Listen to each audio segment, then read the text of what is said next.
2021년 9월 3일 금요일 달코라 뉴스를 전해드리겠습니다. 텍사스의 새 낙태 금지법 시행이 또다시 진보와 보수의 논쟁으로 번지고 있습니다. 텍사스에서 사실상 낙태를 금지하는 법이 발효되자 주 경계를 넘어 원정 낙태에 나서는 상황이 현실화하고 있습니다. 텍사스에 기반을 두고 있는 대형 데이트 애플리케이션 기업들이 여성의 낙태를 지원하겠다고 나섰습니다. 텍사스 각 지역의 재산세율이 작년과 동일하거나 이보다 약간 떨어질 수도 있는 것으로 보입니다.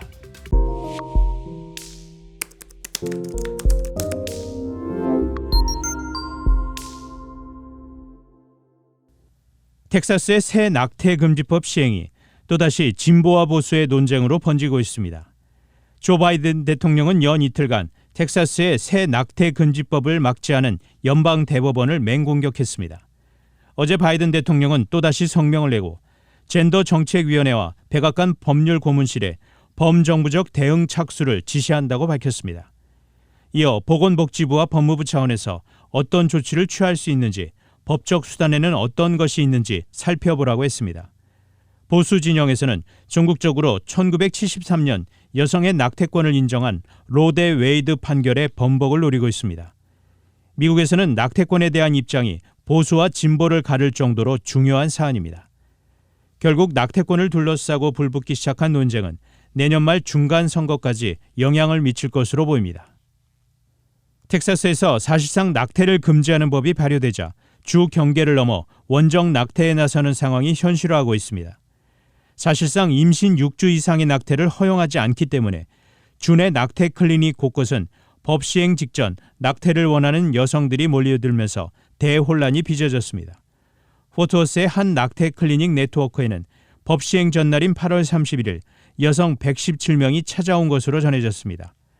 휴스턴의 한 낙태병원에선 법 발효 직전 400통의 전화가 폭주했고 더는 환자 예약을 받지 못하는 상황이 펼쳐졌습니다.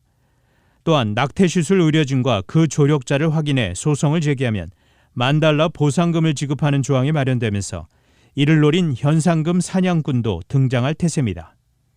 텍사스에 기반을 두고 있는 대형 데이트 애플리케이션 기업들이 여성의 낙태를 지원하겠다고 나섰습니다. 어스틴에 본사가 있는 데이트 앱 범블은 텍사스에서 낙태하려는 사람들을 지원하는 구제 펀드를 조성하겠다고 밝혔습니다.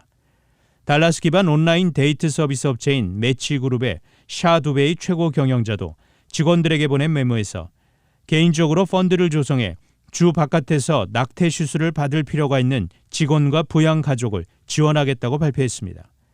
그는 텍사스에 사는 여성으로서 개인적으로 침묵할 수가 없다고 밝히며 텍사스가 여성 권리에 퇴행적인 큰 걸음을 내딛는 것이 싫다고 강조했습니다. 텍사스 각 지역의 재산세율을 지역 조세 기관들이 정하고 있는 가운데 일부 지역들은 작년과 동일하거나 이보다 약간 떨어질 수도 있는 것으로 보입니다. 다만 전문가들은 재산가치 평가가 높게 나오면 결국 재산세가 더 많이 부과될 수 있다며 이런 조건을 파악해야 한다고 말했습니다. 올해 북텍사스에서 가장 큰 4대 카운티들의 경우 총 재산가치가 6에서 7% 정도 상승했습니다. 달라스 카운티는 6.13% 상승했고 콜린은 6.62%, 덴튼과 테런 카운티는 6.67% 상승했습니다. 결국 재산 가치가 상승했다는 것은 많은 주택 소유자들이 올해 부담해야 하는 재산세가 인상됐다는 의미입니다. 또한 이 같은 높은 재산세 부담은 임대료 상승의 한 원인이 됩니다. 단신 뉴스입니다. 문재인 대통령은 3일 국회의장단과 상임위원장단을 청와대로 초청해 오찬을 가졌습니다.